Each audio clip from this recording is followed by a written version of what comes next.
சென்னை பார்த்தசாரதி கோவிலில் நாளை பரமபத வாசல் திறக்கப்பட உள்ள நிலையில் பக்தர்களின் பாதுகாப்பிற்காக 6 துணை ஆணையர்கள் மேற்பார்வையில் 1000 போலீசார் சுழற்சி முறையில் பாதுகாப்பு பணியில் ஈடுபட உள்ளனர்.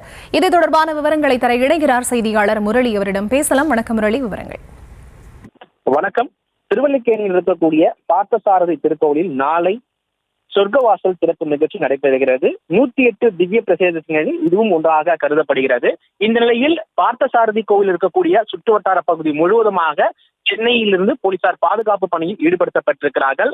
இதற்காக சென்னையில் இருக்கக்கூடிய 1000 போலீசார் சுழற்சி முறையில் ஈடுபடுவதாகவும் காவல்துறையினர் தகவல் தெரிவித்திருக்கிறார்கள். குறிப்பாக 6 துணை ஆணையர்கள் மேற்பார்வையில் இந்த பாதுகாப்பானது ஏற்பாடு செய்யப்பட்டிருக்கிறது. அது மட்டுமில்லாமல் 200 ஊர்காவல் படை போலீசாரையும் காவல்துறையினர் கூடுதலாக பாதுகாப்பு பணியில் ஈடுபடுத்தப்பட்டிருக்கிறார்கள்.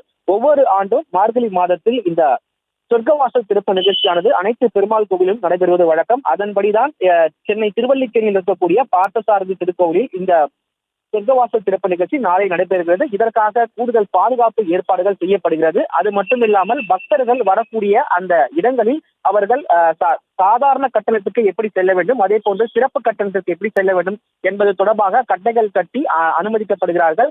அது மட்டுமில்லாமல் இந்து அறநிலைத்துறையில் இருந்து பாஸ்களும் வழங்கப்பட்டிருக்கிறது.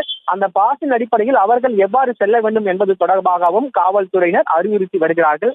இந்த நிலையில் திருவல்லிக்கேணி பார்த்தசாரதி கோவில் முழுவதுமாகவே காவல்துறை கட்டுக்குள் கொண்டு வந்திருக்கிறார்கள். அது மட்டுமில்லாமல் எந்த விதமான அசம்பாவிதமும் ஏற்படாமல் இருப்பதற்காக தீயணைப்புத் துறையினர் அதே போன்று காவல்துறையினர் கூடுதலாக போடப்பட்டிருக்கிறது.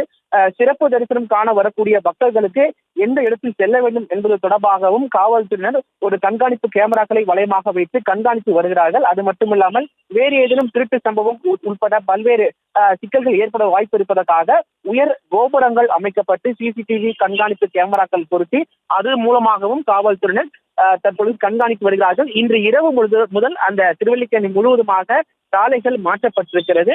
ஆகவே பொதுமக்கள் வரக்கூடிய இடங்களில் 2 சக்கர வாகனம் மற்றும் 4 சக்கர வாகனங்கள் ஆகியவை பார்க்கிங் செய்வதற்கு தனி இடம் ஒதுக்கப்பட்டிருப்பதாகவும் காவல்துறையினர் தகவல் தெரிவித்திருக்கிறார்கள்.